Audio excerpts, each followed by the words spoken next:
오늘 그리고 내일을 이야기하며 항상 조금 더 진보된 상황을 전개되기를 소원합니다.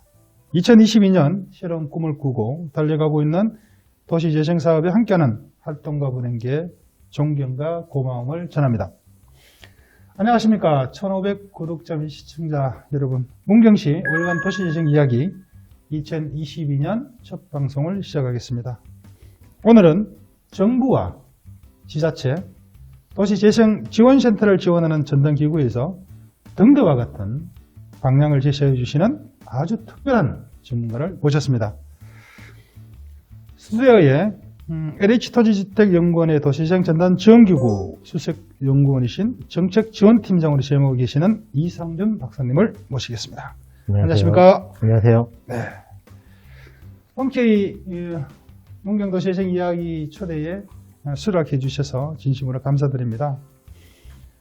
먼저 우리 시청자 및 구독자분들한테 이상준 연구원님의 본인 소개 부탁 좀 드리겠습니다. 예. 안녕하세요. LH 도시지원기구의 이상준 수석연구원입니다. 이렇게 화면을 통해서 만나뵙게 되어서 반갑습니다. 네. 시청자 여러분에게 자랑을 좀 하고 싶은 게 참 대단하신 분입니다. 우리 강원도 도시재생위원회, 경기도시공사 경기도도시재생자문위원, 제주특별자치도 새로운 대전위원회 대전광역시 도시재생위원, 한국도시재생학회 이사로 활동하고 계시고요. 도시재생의 시작과 지금 가도기를 거쳐서 뉴딜사업 그리고 다음 우리 정권의 가지도 엄청난 우리 지역뿐만 아니라 국가를 위해서 재생사업의 정책을 개발을 하시고 현장에서 직접 리딩을 할 수 있는 아주 중요한 키맨과 같은 분을 모셨습니다. 이렇게 중요한 분을 모셨는데 그냥 저희들 갈 수는 없을 것 같고요. 그래서 몇 가지 질문만 좀 드리도록 하겠습니다. 먼저 어떠신가요? 저희도 문경에 와 보셨으니까 원체 영남, 호남, 강원, 충청, 경기 전국을 다니시면서 이렇게 하시다 보니까 문경에서는 지금 현재 유대일 사업으로 중심시가 증가 그리고 이제 경제 기반형을 이렇게 해서 사업을 진행을 하고 있고요. 그리고 이제 소규모 또는 예비 사업이라고 얘기를 합니다만 한 3가지 정도 꼭지점을 진행을 하고 있습니다. 그래서 조금은 저희 자체적으로는 우리는 열심히 잘하고 있습니다라고 얘기를 하는데 외부에서 또 보는 평가는 좀 어떤지 한번 들어보고 싶습니다. 예. 아주 중요한 질문을 주셨는데요. 일단 질문에 대한 답을 하기에 앞서서 조명이 화려하네요. 조명이 화려합니까? 이럴 줄 알았으면 제가 가발이라도 쓰고 올 걸 그랬는데. 사실 이제 문경시가 네. 도시재생 정책과 사업 영역에서 네. 아주 조기에 사업에 선정됐던 지역은 아니었던 것 같아요. 네, 맞습니다. 후발주자죠. 어떻게 보면 후발주자인데 네. 사실 처음 문경시 사업 계획을 접했을 때는 좀 생소함? 네. 왜 이 지역에서 이런 사업을 하지? 그렇죠. 이런 느낌이 솔직히 있었습니다. 네네. 그리고 이제 각종 이제 공모 절차를 통해서 우리 지자체 공무원분들, 네. 또 지원센터에 계신 분들, 그 밖에 이제 사업계획 수립에 참여해 주신 네. 관계기관과 주민분들 네. 의견을 네. 직간접적으로 들어보면서 느꼈던 것은 우선 우리 지역사회에서의 준비가 상당히 좀 철저했다라는 네. 느낌이 좀 있고요. 네. 두 번째는 그럼에도 불구하고 우리 지자체 여건상 네. 사업 추진이 쉽지는 않을 것 같다라는 네. 느낌이 솔직히 맞습니다. 있었어요. 네. 그럼에도 불구하고 매년 또 여러 가지 사업들을 준비하시면서 진일보하는 모습을 보면서 네. 다른 지역에 가서는 또 문경시 사업 사례를 제가 많이 소개를 하고 있어서 네. 좋은 사례라고 일단 생각을 하고 있습니다. 네, 감사합니다. 도시 인구가 우리가 10만 미만, 7만 인구가 붕괴되는 아주 좀 위기한 예. 그런 시기이기도 하고요. 그리고 경상북도의 끝자락, 북부 끝자락이 있다 보니 또 한번 강력의 어떤 행정 지원이라든지 이런 것도 조금 홀대를 좀 받고 있다. 이런 생각이. 그런 반면에 바로 연접해서 저희들보다 인구가 좀 더 많은 상주시가 있다 보니까. 그래서 경상북도 23개 시 10개 시 중에서는 가장 막내, 가장 적은 인구가 살고 있는 것이 문경이라서 거기에서 아마 나아갈 수 있는 방향은 도시재생밖에 없다라고 하는 우리 고윤환 시장님이나 그리고 아마 지방정부에서 이제 선출직으로 계시는 분들이 아마 역점을 좀 찍어서 진행을 하다 보니까 그런 역동성을 좀 보이는 것 같습니다. 하여튼 좋게 평가해 주시고 지속적으로 관심을 좀 보여주시면 감사하겠습니다. 저희들의 평가에 관한 말씀을 좀 해주셨는데요. 실제로 아마 전국의 도시재생 사업을 하러 다니시면서 행정이든 주민이든 또는 정책을 설계하시는 분이든 또 우리가 소위 얘기하는 우리 학계에 계시는 우리 교수님이든 많은 에피소드가 있을 것 같아요. 그중에서 좀 연구원님께서 가장 좀 난감하게 받아들였다는 거 있으면 그냥 에피소드를 얘기를 좀 해주시면 고맙겠습니다. 사실 이제 제가 학교에서 공부를 하고 이제 저희 연구원에 네. 입사를 하고 나서 2013년도 말부터 이 도시재생 분야의 실무를 좀 맡게 됐던 것 같아요. 네. 실질적으로 이제 2014년도부터 이제 지원기구 업무를 이제 수행했다라고 보면 네. 될 것 같은데, 이제 뉴딜 사업은 아닙니다만 이제 네. 예전 사업 중에 음. 뭐 지자체 사업 계획에 좀 문제가 있어서 네. 이제 좀 현장 관계자분들하고 네. 회의를 좀 했습니다. 네네. 회의는 잘 끝났어요. 회의는 네. 잘 끝나고 나서 좀 쉬고 있는데 회의에 배석하셨던 이제 상인에 관련된 네. 모 분이 네. 다시 오신 거예요, 저한테. 오. 그래서 무슨 또 말씀하실 게 있나 싶어서 좀 간단하게 이제 차를 마시면서 네. 이야기를 하고 있었는데, 사실 이제 그 얘기가 처음에 업무를 하면서 깜짝 놀라는 일이 좀 있었어요. 어떤 내용이냐면 이제 그 상권 활성화를 위한 사업이었고, 네. 이제 그 과정에서 우리 상인회를 포함한 상인들의 의견을 네. 잘 수렴해서 사업 계획을 마련하자, 이런 취지의 회의였는데, 네. 그분이 오시더니 방금 전까지 회의했던 내용들은 우리 회장님의 의견이고 네. 우리 상인들의 입장은 다르다 라는 얘기를 하시는 거예요. 네. 사실은 이제 그 전까지만 해도 학교에서 공부만 하고 네. 또 연구만 하다 보니까 네. 좀 이상적인 어떤 모습만을 네. 생각했다라면, 실무를 하면서 처음 이제 맞닥뜨렸던 네네. 이런 아이러니한 사항, 네네네. 그게 참 기억이 나고요. 네. 뭐 최근의 사례 중에서는 사실 이제 뉴딜 사업에 들어오면서 네. 사업 선정 요건이 상당히 까다로워졌습니다. 아유, 까다롭구나. 절차가 너무 복잡해요. 네, 뭐 사업 실행력을 좀 검증한다는 차원에서 뭐 부지 선악부라든지 네. 또 여러 가지 동의율 같은 것들을 그렇죠. 요구하게 되는데, 대부분은 이제 어떻게든 맞춰 오시죠. 이제 맞춰 네, 오시는데, 그렇죠. 모 지자체 공무원분들이 오셔서 좀 떨어뜨리면 안 되겠냐. 아, 그런 얘기를. 예, 근데 사실은 알고 봤더니 뭐 형식적인 요건은 갖췄으나 네, 사실은 좀 내부적인- 이견이 많고 이대로 사업이 선정이 된다면 오히려 지역에는 문제가 커질 것 같다라는, 좀 어떻게 보면 진솔한 이야기를 네. 좀 그렇게 전해주신 게 아닌가 싶어서 네. 이 두 사례가 네. 좀 개인적으로는 좀 기억이 많이 남습니다. 네. 저희들도 현장에서 있어 보면, 자기의 목소리를 크게 내시는 분들이 오히려 주변 분들의 의견을 수렴해서 의견 전달하시는 것이 아니라 자기 목소리만 내시는 케이스도 있고. 그래서 마침 저희들 좀 전에 상권 얘기를 말씀하셨으니까, 정심시가정의 하나의 목적 사업 중에 상권 활성화 사업들이 예. 있는데, 그러다 보면 이벤트라든지 축제라든지 이런 뭐 거리 버스킹을 해야 되는데 다 해달라 그래요. 그런데 꼭 단서를 붙입니다. 스피커만은 우리 집 앞에 놔두지 마라. 이렇게 해서 거리 행사를 하는 도중에 이제 밀려나는 이제 그런 케이스도 있었는데요.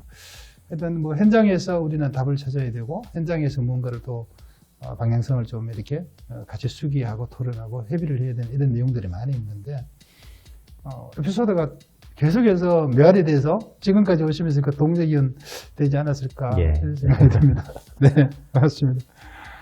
자, 저희 문경을 기준으로 제가 말씀을 드리겠습니다. 저희들 2019년도에 중심시가지 유형의 도시재생 사업을 250억 정도 되는 선정을 받았고요. 그래서 본격적으로 2020년부터 진행을 했는데, 3년 차에 들어오면서 저희들이 가장 지금 고민을 하고 있는 요소 중에 하나가 뭐냐 그러면, 거점 시설을 계속 조성을 하는 것이 활성화 계획에 포함이 하고 있습니다. 그래서 시설을 조성을 하는 것은 행정에서 주도가 돼서 진행을 하고 있고, 거기에 담을 컨텐츠는 재생지원센터에서 중간지원 조정을 진행을 하고 있는데, 과연 이런 거점 시설을 조성을 하고 운영을 하고 활용을 하는 쪽에 있어서 상당히 지역 주민들도 불안하게 보고 계시고, 저희들도 지속 가능성을 어떻게 찾아낼 거냐.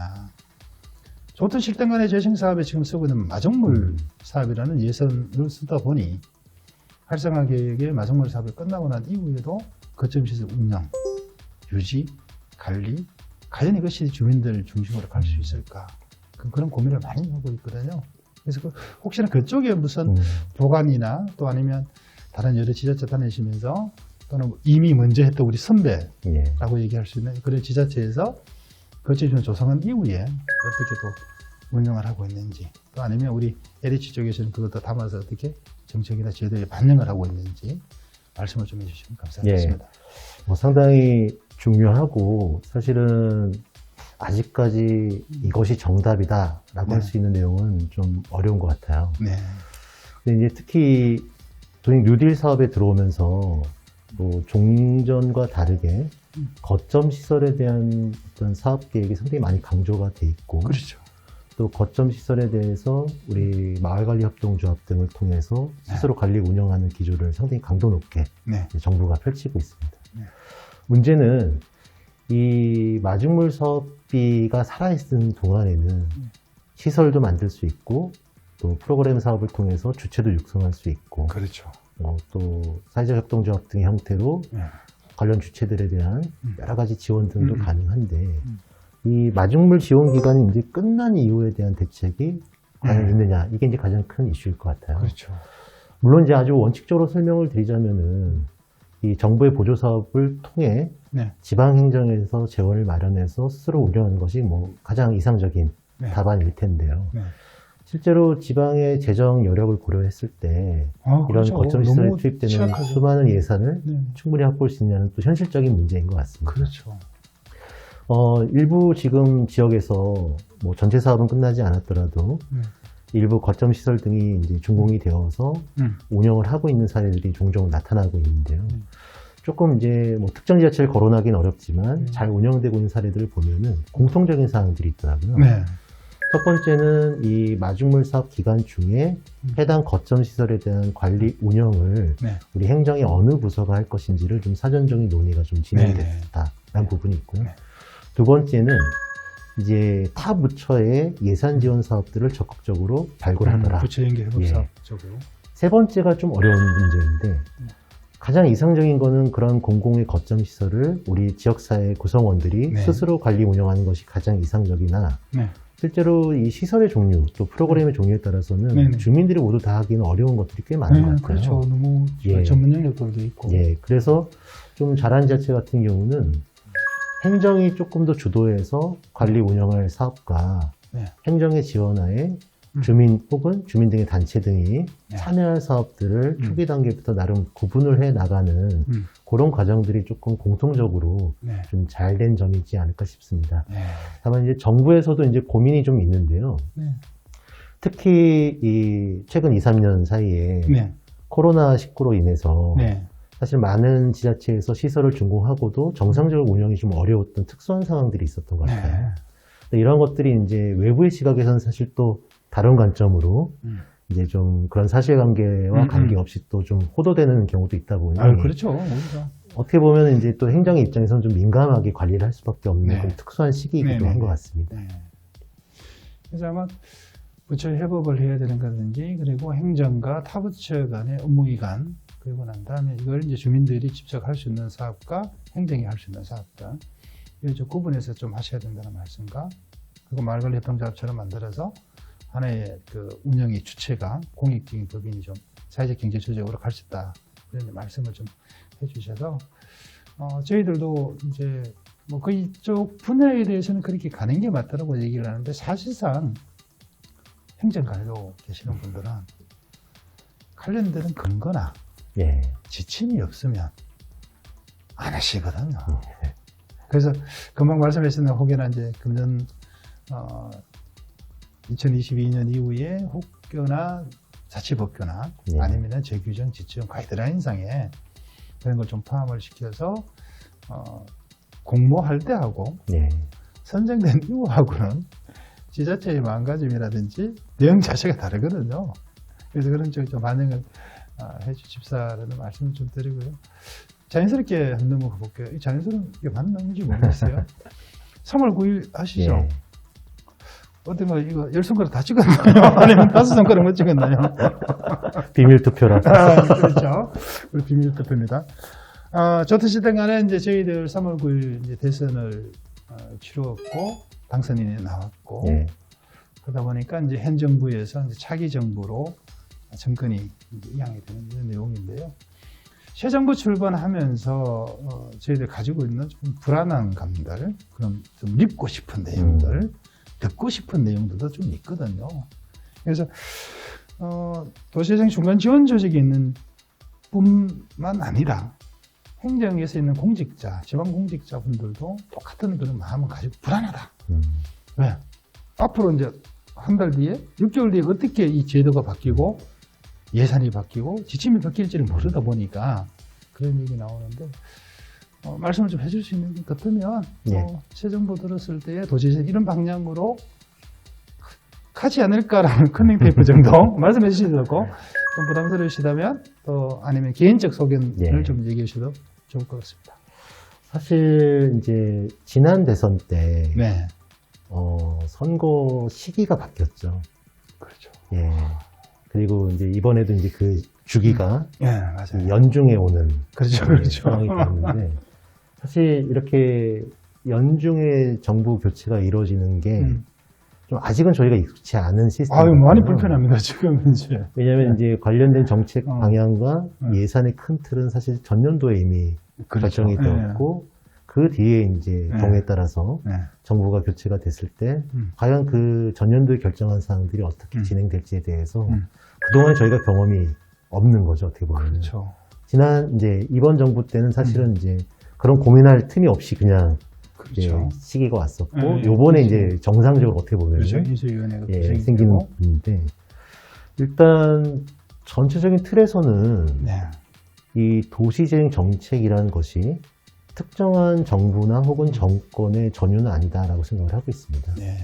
엄연히 이제 국가 법에 의해서 국가와 공공이 네. 지원하는 체계를 중심으로 되어 있기 때문에 네. 기본적인 정책 방향과 네. 지원은 유지가 될 것이다라고 저는 개인적으로는 생각을 하고 있고요. 네.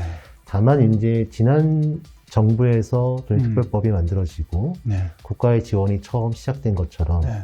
또 이번 정부에서 네. 도시재생 뉴딜 사업이라는 정책명을 갖고 그 사업의 양과 지원이 확대되거나 다양할 것처럼 그렇죠. 다음 정부에서도 또 다른 이제 정책의 세부적인 모습들은 바뀌지 않겠느냐라고 보여지고요. 네. 그럼에도 불구하고 좀 바뀔 부분, 이건 이제 개인적인 생각입니다. 네.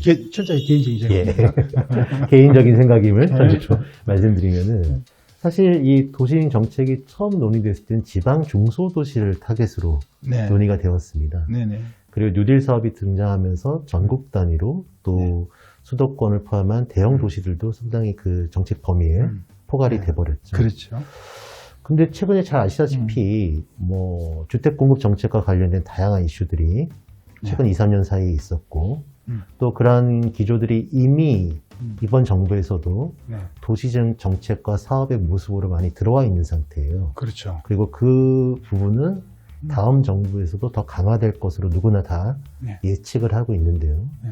그랬을 경우에 과연 이 수도권과 대형 도시를 대상으로 한 도시 정책과 네. 재생 정책과 그렇죠. 또 지방의 중소도시를 대상으로 한 재생 정책이 네. 하나의 모습으로 갈 수 있겠냐. 여기에 대해서는 좀 개인적으로는 조금 변화가 필요하다라고 보여지고요. 네. 그런 점에서 이제 앞으로의 전개는 사실 아무도 알 수는 없습니다만, 이렇게 말씀드리면 좀 어떨까 싶습니다. 네. 저희가 2000년대 중반부터 연구를 통해서 정책에 대한 논의가 시작이 되었고, 2013년도 법 제정 이후만 따져도 벌써 7, 8년 정도 그렇죠. 시간이 지났습니다. 네. 다 따져보면 한 14, 15년 정도 이 네. 정책들이 논의가 되어 온 건데, 네. 이제는 이제 한 중고등 과정 정도를 가고 있는 네. 단계인 것 같습니다. 네. 네. 따라서 과거에는 우리가 새로운 것을 시도했다는 것에 많은 점수를 줬다면 지금은 이 사업의 진로를 좀 결정해야 될 때가 아닌가. 네. 좀 실질적으로 주민의 체감도를 높일 수 있는 정책의 모습들, 네. 또 사업의 성과를 어떻게 제고시킬 것인가가 네. 아무래도 다음번엔 조금 더 강화될 것으로 보여지고요. 네. 내용적인 측면에서는 앞서 잠깐 언급드린 것처럼 이 노후 주거지 혹은 주택 공급 정비 네. 관련된 이슈가 네. 어쨌든 커질 것 같습니다. 네. 커질 것 같고 그동안 저희가 좀 미진했던 부분이라 하면 중심시가정이나 경기기반형 사업에서 네. 이 일자리 창출을 포함한 지역경제 활성화 측면에서의 사업의 파급이 네. 아직은 조금 미미한 측면이 있어요. 곧 예, 나오겠죠. 그런 부분들을 기존의 재정보조 방식 외에 네. 기금에 의한 방식이라든지 네. 혹은 혁신지구 같은 또 다른 사업 제도들을 네. 연계해서 네. 좀 사업의 성과를 제고시키는 방안 등이 네. 조금 더 논의가 되지 않을까라는 생각을 네. 하고 있습니다. 아우, 고맙습니다. 너무 이렇게 딱 이렇게 정리를 해서 진짜 등대와 같으신 내용을 주셨는데요. 사실상 도심구 7만 정도 되는 쪽에 이제 방점을 찍으시면 좀 주거지를 말씀하셨는데, 통계에 오류이기도 하고요. 예. 문경 같은 경우에는 주택보급률 114% 정도 됩니다. 바꿔 얘기하면 주택이 남는다는 거죠. 그건 노후주택 보급률 63%예요. 63.4% 정도. 그럼 이걸 가감을 하면 절대 주택이 부족하다.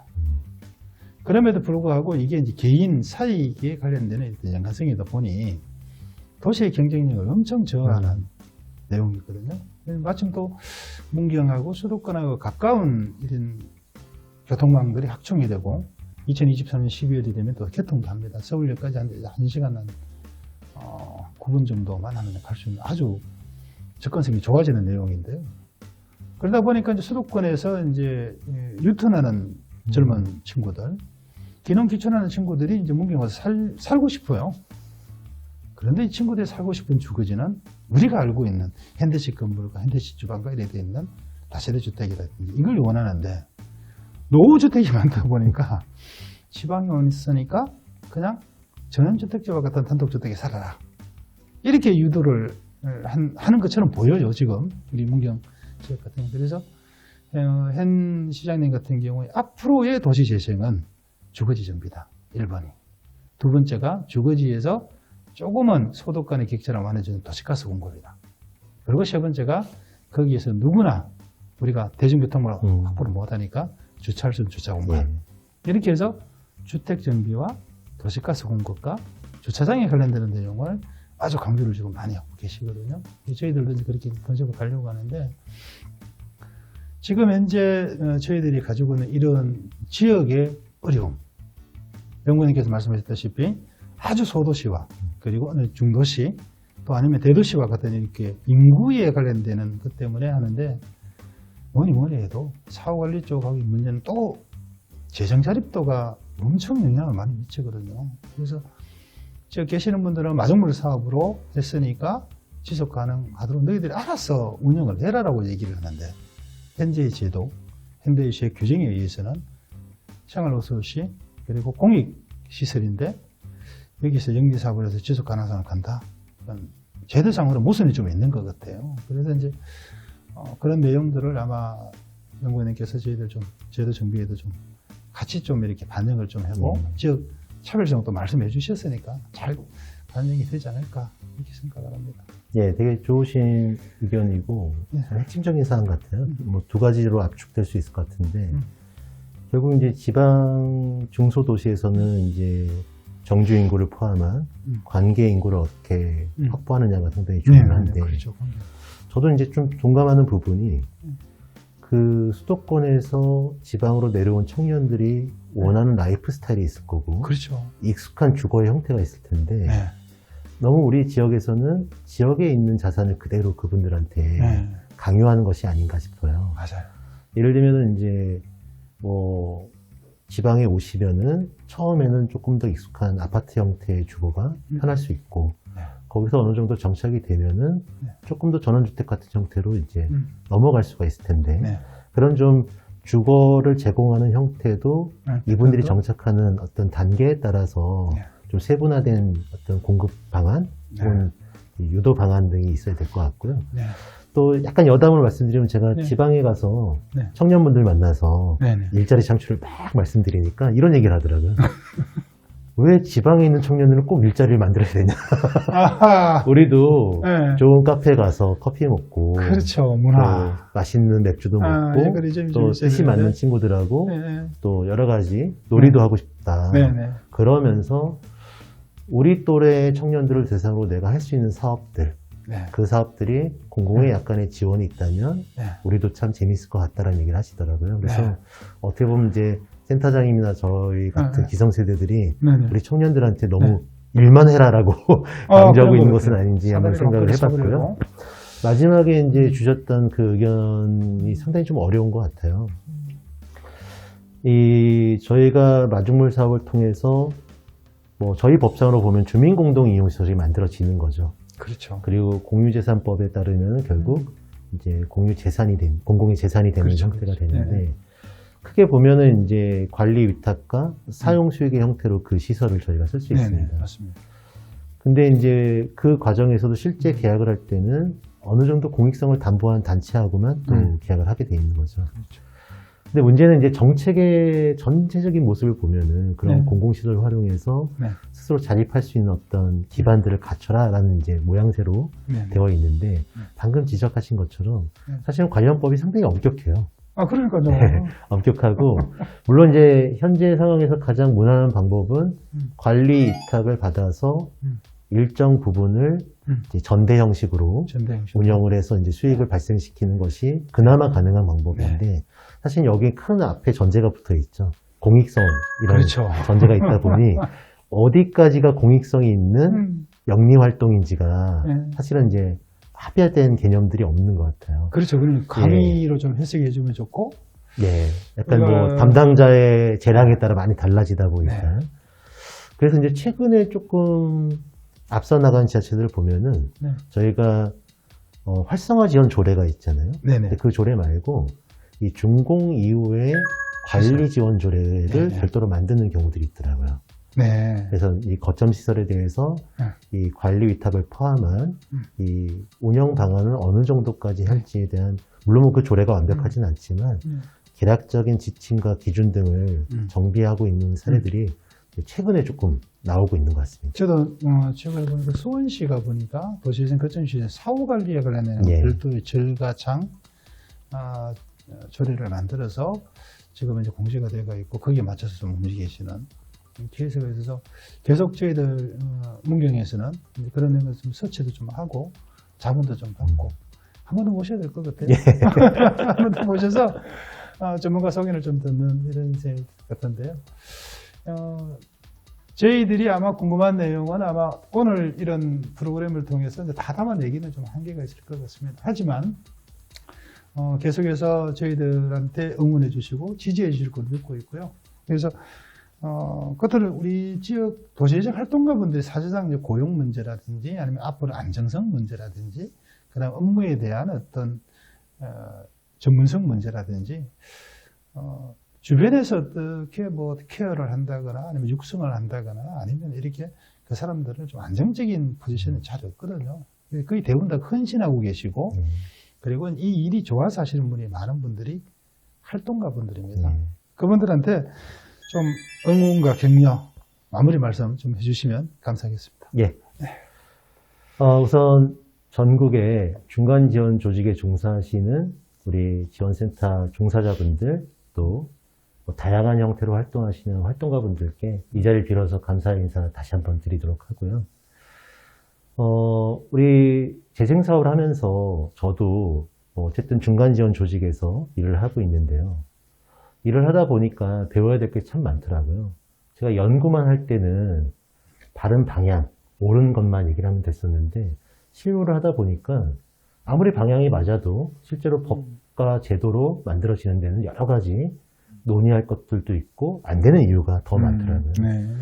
그런 점에서 제가 초기에 안타까웠던 것들은 우리 현장에 계신 분들이 크게 보시면 이제 활동가 출신 분들이 계시고 또 관련된 어떤 학과 전공을 해서 뭐 석사나 박사 학위를 받고 오신 네. 분들이 있으세요.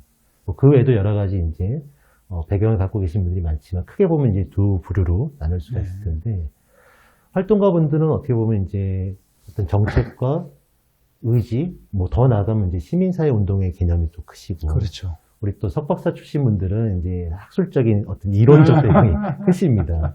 그러다 보니까 이 두 그룹 간의 생각의 차이가 좀 있을 수 있고요. 그렇죠. 또 어떤 사안에 따라서는 어느 방법이 더 맞는지에 대한 논의도 좀 복잡했던 것 같아요. 네.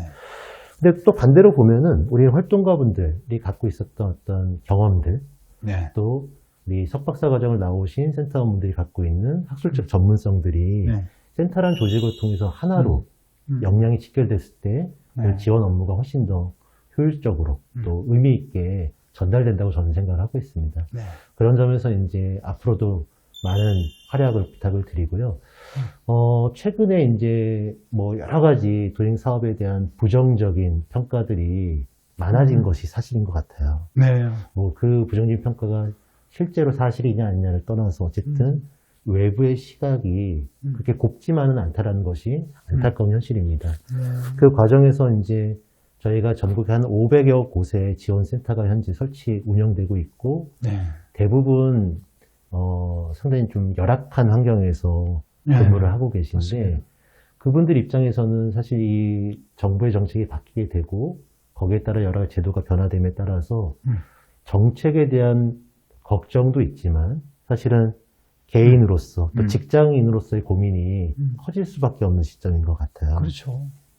물론 이 자리에 빌어서 제가 어떤 개선 방안이 있다라고 말씀은 못 드리겠지만 적어도 정부나 공공기관에서 이런 지원 조직에 계신 분들의 처우 개선, 네. 더 나아가서 지원 체계에 조금 더 체계적인 개편이 필요하다는 공감대는 네. 충분히 있고 다양한 검토를 하고 있습니다. 네. 마지막으로 이제 좀 개인적인 어떤 제 개인적인 신조 혹은 네. 뭐 좀 생각을 좀 말씀을 드리도록 하면요. 네. 제가 이제 대학에서 공부를 하고 사회생활을 하면서 가장 좀 개인적으로 좀 지키고자 했던 것은 나와 생각이 다른 사람의 의견을 최대한 존중하고 네. 들어보자라는 그런 뜻이 좀 있었던 것 같아요. 네. 물론 저희 재생사업을 하다 보면은 하나의 사안에 대해서 각기 다른 생각들이 있을 것 같습니다. 그리고 대부분 그런 생각들을 틀렸다라고 판단하는 경우들이 많죠. 네. 하지만 저는 틀렸다는 것이 아니라 다른 생각이라고 저는 보고 그렇죠. 있어요. 맞고. 그리고 그 다른 생각들을 내 생각과 연결시켜서 본인의 주장을 얼마만큼 확고하게 할 수 있느냐가 우리 또 중간 지원 조직이 계신 분들이 네. 갖고 계셔야 되는 기본적인 덕목이 아닐까 생각들고요. 그런 의미에서 이제 나와 다른 생각을 갖고 있는 남의 의견을 경청할 수 있는 자세, 네. 그 자세가 상당히 중요하다 생각이 듭니다. 네. 활동가 분들이 가져야 될 마음이기도 한데 또 보시니까 우리 이상준 연구원님께서 수영 연구원님께서 지금까지 걸어오시면서 타인의 얘기를 참 잘 들어서 글로 표현하시고 정책으로 제안을 하시고 개선책을 만들어내시고 그러시면서 계속해서 모니터링을 하시면서 한류를 하셨을 거잖아요. 비드백을 해서 예. 다시 또 경청의 힘이 참 크거든요. 예, 뭐 좀 농담처럼 말씀드리면은 사실 사업 개수가 많고 그 사업 현장의 속사정들을 알기가 어려운데 네. 제가 입을 다물면 사업 관계자분들이 얘기를 해주시더라고요. 네. 결국 모든 사람들이 힘들게 일을 하고 네. 있고 누군가가 내 얘기를 들어주기를 바라는 것 같아요. 그렇죠. 또 제가 할 일은 그런 이야기를 잘 듣고 네. 또 정부의 입장에서 할 수 있는 것들을 네. 잘 전달해 드리는 것. 이게 아마 중간 지원 조직이 해야 되는 가장 네. 중요한 미션이지 않을까 싶습니다. 네. 하여튼 오늘 좋은 말씀 그리고 저희들이 앞으로 좀 이렇게 귀담아서 좀 마음속에 계속 가지고 가야 되는 그런 어떤 말씀을 해주시고 지도해 주셔서 너무 감사드립니다. 다음번엔 가발을 쓰고 나오도록 하겠습니다. 아니요, 이거 비치는 빛과 반사되는 빛이 복사와 반사의 빛이 아주 오늘 화기애애하게 만듭니다. 네, 지금까지 그 월간 도시재생 이야기 이상준 LH주택연구원 정책지원팀의 수석 연구원님을 모시고 진행하겠습니다.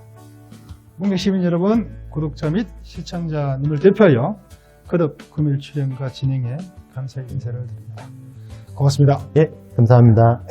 저희들은 3월달 다시 한번 찾아뵙도록 하겠습니다. 월간 도시재생 이야기였습니다.